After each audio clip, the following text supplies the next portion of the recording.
Hello, everyone, and good morning. I'm going to do a high-level view on how to finance a multi-unit property in 2024 to build financial freedom. Multifamily units have been the best asset class in its category, which is a fancy way of saying that traditionally they performed the best. That's how you build massive wealth and how you create passive income. And now everybody talks about it and it's great, but nobody talks about how you actually can do it. So I'm going to go through some real examples in this video, and I'm going to go through the different financing options that you have when you want to buy a multi-unit property. And when I say multi-unit or multifamily, I'm saying 2 to 4 unit properties. Anything above 5 units is considered commercial. It's a totally different game. So what I'm going to talk about today is specifically how we qualify different investors, your financing options, some key guidelines, and then a little bonus at the end. Now, I want to start with the principles of real estate. Why people do this is because they want to build equity, they want to have better leverage, cash flow, amazing tax advantages, and inflation protection and appreciation. It may not sound like sexy, I guess, but that's okay. Tax advantages, especially, something that as people progress in building wealth, that's one of the key things they focus on is how can we pay the least amount of taxes and build the most amount of wealth. And I'm not going to stay here too long, but a lot of people invest in real estate because it makes up, because it's so successful if it's done correctly. Now, there's different types of leverage, many different ways you could use other people's money to buy real estate. There's mortgage lenders, cash, credit cards, hard money. A lot of these are, fairly risky. Some aren't as risky. I'm going to specifically highlight, though, the mortgage lender category. So we're going to talk about traditional financing. Every lender is going to look at 4 things when they give you a loan, and we call these the 4 pillars of lending. For you, it's going to be the 3 pillars, you being the borrower. They're going to look at credit, income, and assets, and then the 4th thing is going to be the property. But as far as credit goes, it depends on the loan program. Usually, you want to have it between a 700 and 740 plus credit score. A big thing to note here is that whatever credit score you're going to see online is a consumer report, and it's going to be different than the algorithms that the mortgage companies use. So they use, mortgage companies use what's called a 245 model. And so the points, whatever you see on Credit Karma, Chase, Discover, whoever you're using, I would deduct that by 20, 30 points, and that's your actual credit score. So if Credit Karma says 760, you probably have a 730 or a 740 score. Usually mortgage companies are more picky, more strict. So keep that in mind. The second thing is income, right? Do you have history of income? Are you currently making income? And is there reason to believe that you're going to keep making income in the next 3 years, right? And the rule of thumb is generally your monthly debts cannot exceed 50% of your monthly gross income. This goes for every loan, but especially for multi-units, right? Sometimes it can go up to 55%, but generally 50% of your gross monthly income is going to be that cap for your debts, okay? Now, assets, we're going to look at liquid cash, savings, investments accounts, 401k, anything that you have that is in a seasoned and verified account. Verified meaning a U.S. bank institution, seasoned meaning it's been there for a couple months minimum. The last thing is the property. So a lot of multi-unit deals fail actually because of the property. Like, most people can do a good job and assess up front if you're qualified or not. The problem is when you get to the multifamily units have so many variables, a lot more variables than single family homes. And so that's why you're not going to see a lot of them go through sometimes, because there's many different reasons, but it has to pass the lender's appraisal and fit the requirements based on the loan program. Now, there is flexibility here if you're buying the multi-unit family with a construction loan, which I'll talk about in a little bit, but those are the 4 pillars. So if you don't know where to start, just begin with credit, income, and assets. Take a look at those 3 things and ask yourself, am I in a good position? Am I healthy, right? Financially. There's 3 ways to finance a 2 to 4 unit property with in a traditional sense, like through a mortgage lender, right? I'm not talking about raising capital, borrowing money from people, none of that. So there's conventional, FHA, and VA. Now, I like to describe these loan programs as like mom and dad, right? So The most common ways is conventional and FHA, and I'll get to VA in a second. VA is only if you're a veteran. So if you're not, most people might not be. So conventional FHA is where they'll fall into. But I like to think of conventional as like dad and FHA is the mom, right? So you go to your dad to ask for money, and your dad might be like, hey, I'll give you money, but you have to fix my garage. Your mom might be like, yeah, I'll give you money, but I want to see you have straight A's in school, right? What I mean is that they both have different requirements for you to get the loan. Now, conventional has a 5% down program for multi-unit properties. They require 6 months of reserves. Usually, they're a little bit more strict on credit score. It says 640 minimum because on paper, the minimum is 640, but honestly, 660, 680 is the minimum. I've seen people that have 665, 670 credit scores get denied. So keep that in mind for conventional loans, for conventional. Debt to income cap is a little bit more tight, meaning it's not as high as FHA. It's going to be 45 to 50%. When I say that, remember, again, that means that your monthly debts cannot exceed more than 45 to 50% of your monthly gross income. They're going to have PMI, private mortgage insurance, which just covers the lender in case you default on your loan. They have future rental income available. So I'm going to talk about that in the next slide. Basically, you could use rental income that will be collected on the property in the future as towards your income or to offset your mortgage. They also have a home stop. We have a renovation loan construction program for conventional loans, which is great. If you want to buy a multi-unit family property and you want to fix it up, I'm going to talk about that more in detail. The next thing is FHA loans. So these require 3.5 down, and sometimes they require reserves, sometimes they don't. And when we say PITI, by the way, that means principal, interest, taxes, and insurance. So 0 to 6 months of the mortgage is usually required for FHA. The reason why it's a range, because it just depends, like on your overall picture. Minimum for FHA is really loose here for credit scores. 580, aim for 640 plus though. They do have no FICO options. If you don't have a credit score, like we have some programs available for people that don't have a credit score at all. But keep in mind that you're not going to get the best options with that. Debt to income cap is 50 to 55%. Okay. So what's nice about FHA is they're a little bit more loose when it comes to your debt to income cap. They have mortgage insurance. And so again, like PMI with conventional, if you don't put, 20% down. Now, the thing is with FHA is even if you don't put 20% down, you're always going to have mortgage insurance. It's just depending on how much you put down, it will fall off after 11 years if you put more than a certain amount. But usually it's on for the life of the loan. And there's future rental income as well. So if you want to bolster your purchasing power, you can use future rental income from the property that you're buying. FHA is a little more lenient with this. Conventional is a little bit more strict with that. There are FHA 203K loans, construction loans that you can use, and it must pass the self-sufficiency test. So be careful. I'm going to pause here. When you're buying a multi-unit property in this market, as of this recording, it is June 13th, 2024. You have to pass what's called a self-sufficiency test when you're buying an FHA property, 3 to 4 units. I made a more detailed video explaining this, so I won't go over like a lot. But honestly, in this market, it's not going to pass. So if you're trying to buy an FHA building, 3 to 4 units, forget it. I wouldn't even bother. Just go for 2 units or use a conventional loan.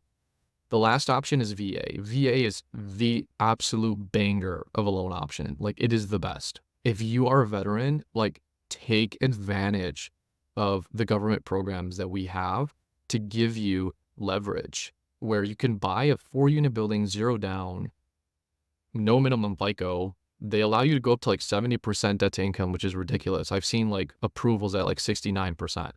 There's no PMI, and you can use future rental income. What's annoying though about VA is their future rental income like rules are for some reason really specific. And you have to actually have if you don't have any landlord experience, you have to have a management company for you to even get credit for rental income. So it's kind of odd, but those are your 3 options: conventional, FHA, VA. Conventional overall is better if you are pretty qualified. FHA 2 is a good option, even if you are fairly qualified. It's just, it depends on a lot of factors: your credit, your income, the building you're buying, you have to compare. FHA is going to be a little bit more picky on the property, conventional, not so much. Okay.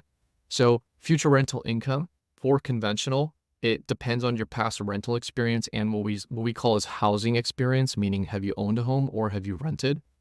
There's two like institutions under conventional, Fannie Mae and Freddie Mac, that have different guidelines. I'm not going to park here. I don't want to confuse anyone, but usually you want to go for the 5% down program because that's like best case scenario. The caveat with 5% down though is they're strict on rental income, like future rental income. Freddie Mac, you got to put more money down, but they'll let you use rental income regardless of your history. So you have to have experience depending on, the conventional program we're doing. You have to have experience in being a landlord or in owning a home and renting. There's caveats to that. Okay. Now, FHA, they don't require any previous or landlord experience. That's why FHA is so popular. Plus, they're so lenient when it comes to like credit score and debt to income cap.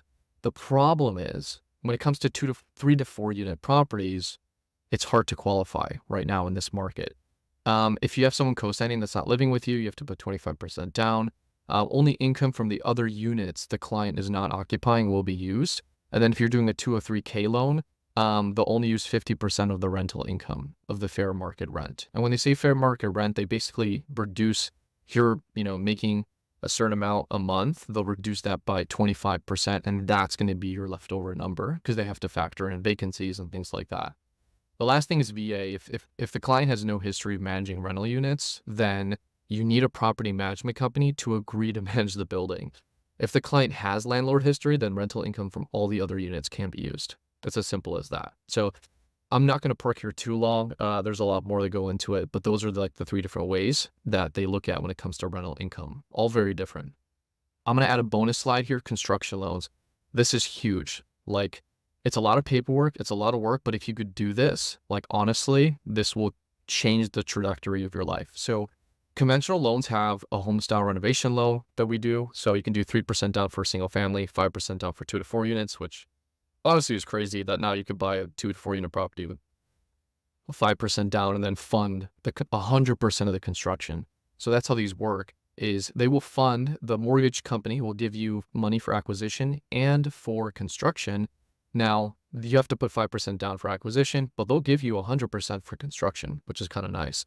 And they can release a lot of the money up front to cover materials to get the project started. A lot of contractors want money up front, so that's kind of nice. It's better than 203K loans in my experience because they require less paperwork, and conventional in general is just less strict with things. They're less picky, okay? FHA is like a lot more strict, a lot more picky in some areas. In other areas, they're not. So you have to figure out like who's, more picky and who's not. But anyway, they have the 203K loan for FHA, 3.5 down. They require more paperwork, better loan terms sometimes. And there are 2 types. There is a limited 203K loan for minimal repairs, maybe something cosmetic. You don't need to, do a gut rehab or anything. And then the standard 203K loan, if you have extensive work. So if you have like over 35K of work and you know that this is going to be a lot of repairs, there's no cap cost to it. There's no capped cost, but it has to make sense within like the value. So the after repair value has to line up with how much you're borrowing. But for the most part, there really isn't a cap from what I've seen. I spelled construction loan for VA, construction wrong, so forgive me. But there are construction loan options available for VA. These are very limited. I think right now in this market, I haven't seen like any purchase and acquisition construction loans for VA. I know there's like 1-time or 2-time construction loans that like we do. So you could buy land and build it from the ground up. So there's options there. What's nice is it's 0 down, credit scores depend on the lender, and then you have the 1-time, 2-time close. And so I would, kind of do some digging and see like what options you have for if you're a veteran and you want to also buy and do a construction loan.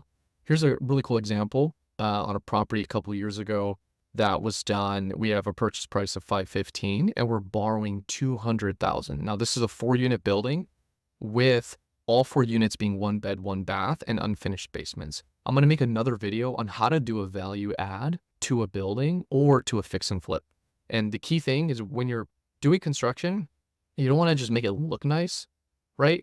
You want to, yes, make it look nice, but you want to add value. That means adding bedrooms, bathrooms, finishing the basement, adding washer and dryer in every single unit. Those are really important factors that's going to help you increase rent, which then in turn increases the value of the property. So if you want to take cash out or sell or whatever the case may be, your equity, your value is there. So we have a 203K loan here. Total cost is $715 for this example. Down payment was only $25K. $25K. So you can buy a 4-unit building, put down $25,000 and fund, and the lender fund like everything else. Like it's pretty cool. If you can find the property, which in this market is hard, and if you have some months of reserves after. So FHA in this case, we needed 6 months reserves of the mortgage payment, and you can finance the 5 mortgage payments into the loan. This is kind of depend on the lender too. Sometimes they have weird rules about this, but here's a more specific case study. So hopefully if I can move my video out of the way here. So on this 4-unit building, we had existing income, as you can see here, 650, 850, 825, 625 on these 4 units. And the existing expenses is all laid out here. So we have 4185. Okay.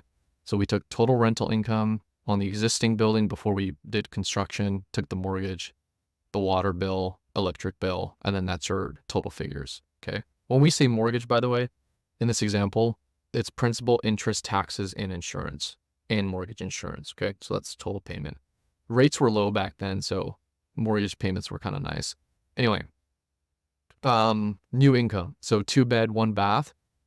Look how much of the rental income was raised after construction because we added a bedroom. So making a 2-bed, 1 bath, you immediately make it more desirable and more fitting for a lot of families and a lot of clients. So unit 1, 1,700, unit 2, $2,000, unit 3, 1,900, unit 4, 2,000. And so we have the total all laid out here. Mortgage expenses, cash flow was $4,015 a month. So one thing that you could do too that's not on here is if you want to have a janitor come in and so sometimes things go wrong in your building and you need to, as a landlord, be responsible for things that happen. Pipes burst, water's leaking, whatever the case may be, electrical issues.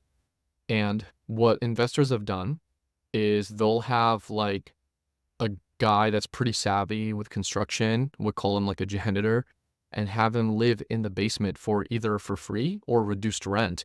And his whole responsibility is to fix up and address anything that comes up in the building. So that'll help offload a lot of the work from you to that person instead of you having to find someone last minute. So what's nice is you can have someone, hire him, have him in the basement or in one of the units, pay reduced rent, but he takes care of all of your stress. And honestly, it's worth it for a lot of people. I'm not going to talk about future rental income as much anymore. I do want to highlight though, how to increase rent once you buy the multi-unit property. I talked about this, but number of bedrooms, increase the number of bathrooms. Finishes have to look nice, modern, what's in style. Basically, it's got to have a feng shui.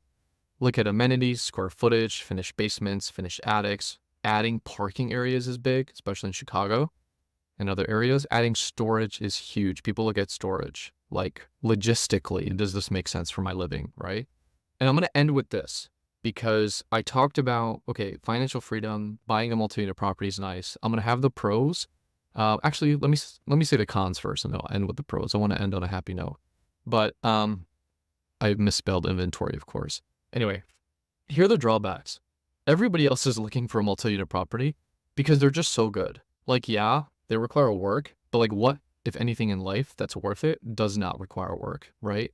So they're more demanding. Only multiple units can be demanding on your time and effort and may have additional costs that you need to pay for if you eventually want to have people manage it for you to reduce the stress.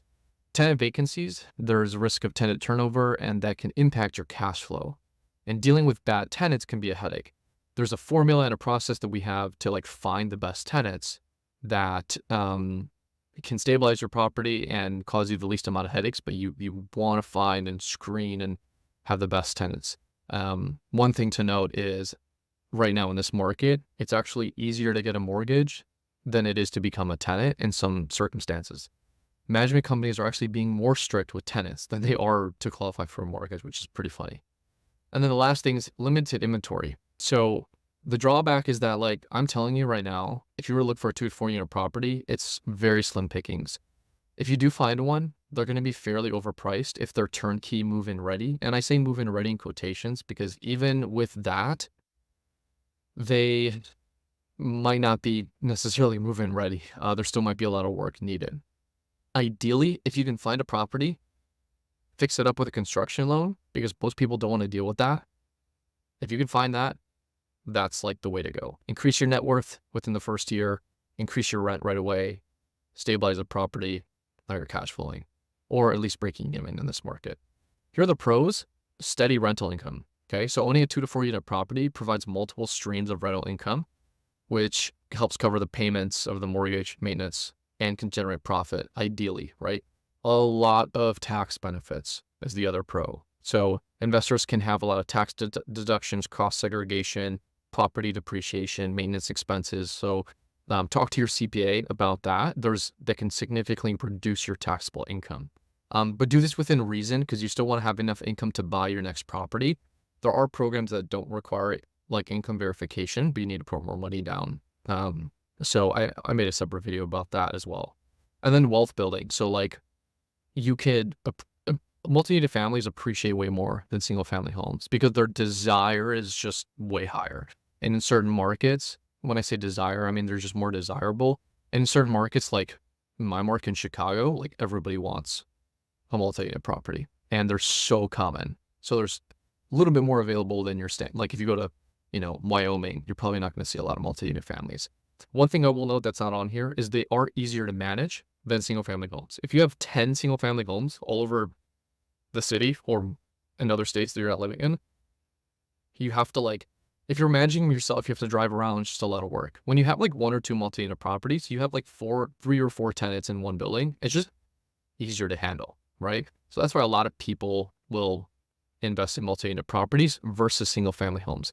They appreciate more, they cash flow more, they're easier to manage, and they have better tax write-offs, better tax deductions. Well, anyway, so I hope you guys found value in this. That basically concludes this this little video here. If you have any more questions, I put my cell phone number up here, which I don't know if is a good idea on YouTube, if anyone's gotten this far, 20 minutes in, and my email. So if you have any more questions, we do a lot of multi-unit properties, right? And there's a lot of programs that we have to help first-time home buyers or repeat investors get the best deal on financing, but also ensure that like your hand is held throughout the process. So if you have any questions, you could reach out to me directly. I hope you found value in this. Feel free to subscribe if you want to see more value and more content like this.